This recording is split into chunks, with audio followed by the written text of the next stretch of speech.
Thank you, Madam Speaker. And can I say, like others, including the Labor opposition, I rise to support the passing of the first homeowner grant amendment extension of Scheme Bill 2025 Serial 38. And of course, Madam Speaker, how could I not remind the Assembly of our election commitments put in our documents, noting I never tire from reading this seminal policy document. And I actually seek leave to table this page outlining our commitment in relation to boosting construction and home ownership, which relates directly to this bill. May I have leave? The question is leave granted? Those of that opinion say aye, to the contrary no. I think the ayes have it. Thank you, Madam Speaker. So what did we actually promise the electorate? Well, I'll tell you what. We said the CLP will deliver the most generous home builder program in the country with a number of incentives. Importantly, all with no cap or build on or purchase price. What a wonderful, stimulating initiative we did. And yes, it included the first home buyers grant, $50,000 to build a brand new home. It included a fresh start new home available to everyone else. $30,000 to build a brand new home. And it also gave $10,000 to help first home buyers buy an existing home. Now, under our program, anyone who builds a new home to live in, they did get that $30,000 grant. In an Australian first, this includes anyone who has previously owned or currently own a home. And we also had a stipulation. Everyone must live in their new home for at least 12 months. So, Madam Speaker, when we delivered this, we said these programs, together with our action plan on crime, will stop the thousands of Territorians and skilled workers from leaving. We will get people out of the rental cycle and encourage them to put down foundations for a life here in the Territory. Once again, we will be a place where people want to live, work and invest. And this program, when we first introduced it, was the best incentives in the country. So, Madam Speaker, this is where our government differs from the previous Labor governments. We actually deliver on what we promise and truly fund those promises. Whereas the previous Labor governments, Madam Speaker, would promise the world along with a fantastic spending program, but not actually fund the program. Essentially, they treated the electorate like mugs, with an all-talk, no-action modus operandi. They were focused on generating press releases about empty promises. Shame, Madam Speaker, shame. Now let me focus on my Karama electorate and the feedback I get from my constituents. Now I recall when I was campaigning, Madam Speaker, I was walking through Mulla Mulla Circuit in Karama and a car stopped and his wife got out and they came up to me and they said, "So Brian, we've seen this policy of yours, which I've just outlined here, it was in our plan, about home ownership. Are you actually going to deliver it? Are you actually going to deliver it?"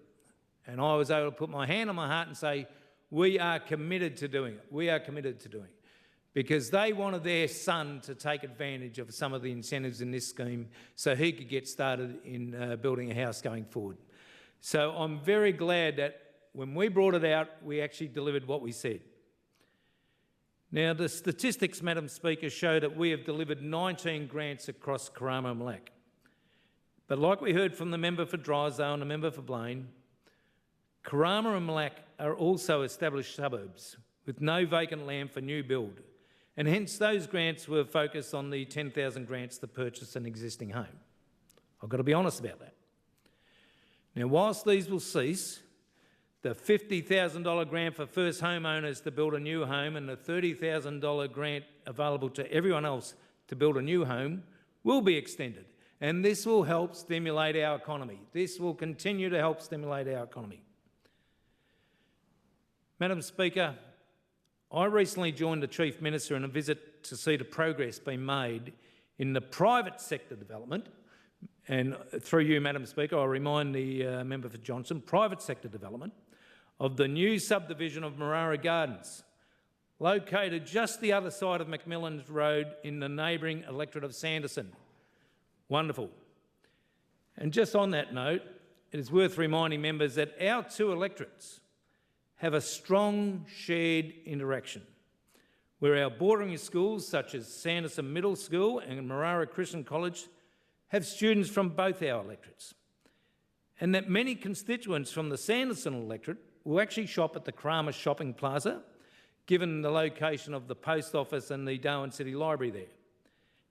And vice versa, many constituents in my Karama electorate will shop at Northlake Shopping Centre, given its proximity to the Darwin Golf Club. So we have a very interchangeable sort of movement between our electorates. Madam Speaker, when the Chief Minister and myself visited the Marara Gardens development, we were advised that Stage 1 has recently been released with some 76 blocks available for sale. 76 blocks available for sale, and that's only Stage 1. And over half these blocks have now been sold, and new house construction is just starting underway now. I just saw the first house under construction when we were out there. Now, I was informed that 10% of these new builds were being undertaken by investors, but the overwhelming majority were by local families and first homeowners taking advantage of our home owner grant scheme, now available under this government. So thank you again to the Minister for delivering this. And a significant number of these new owners are the children of residents who live across the road in Karama and Malak. So, okay, they can't do it there, but there's no land, but there is just across the road. And that's wonderful, and they're building a house right beside where their parents are. Madam Speaker, this new construction activity is stimulating our economy, and the developers confirm that many of the tradespeople involved in this development actually live in Karama and Malak, and I was very pleased to hear that. I was very pleased to hear that, because this is local jobs in my electorate. Now, on that note, I do take this opportunity to pass on my condolences to Mary Ziartis and her family on the passing of her dear husband Peter early this year. Peter I did know well, and I met a number of times. Mary and Peter Peter certainly lived on Klimnos Drive, Karama. And prior to his sudden passing, Peter was actually a civil construction plan operator working on the Marara Gardens development. And I know he thoroughly enjoyed that work when he was doing it. But I do pass on my condolences. So, Madam Speaker, as I indicated at the start of this first home owner grant program, was part of our coordinated plan. Our coordinated plan to reduce crime, rebuild our economy and restore our lifestyle. 12 months on, the data is showing we are delivering these goals, as highlighted by the recent positive crime statistics, which the Chief Minister has discussed today, and also the ComSec reports, and we're going very well on those early readings. But we all know we have a long way to go, and our united team will not lose sight of these goals, Madam Speaker. I am inspired by the many residents who are now coming up to me to congratulate the efforts of our Finocchiaro-led government today.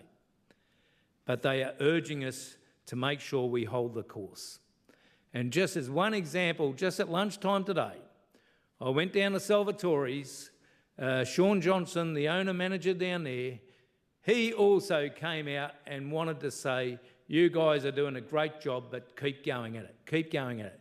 And this is where business confidence is lifting. We know we've got a long way to go. We're not taking it for granted at all, but we've made a good start. And this homeowner grant extension just shows our commitment to keep the pace going. And so I congratulate the Treasurer for his bill. Thank you very much, Madam Speaker.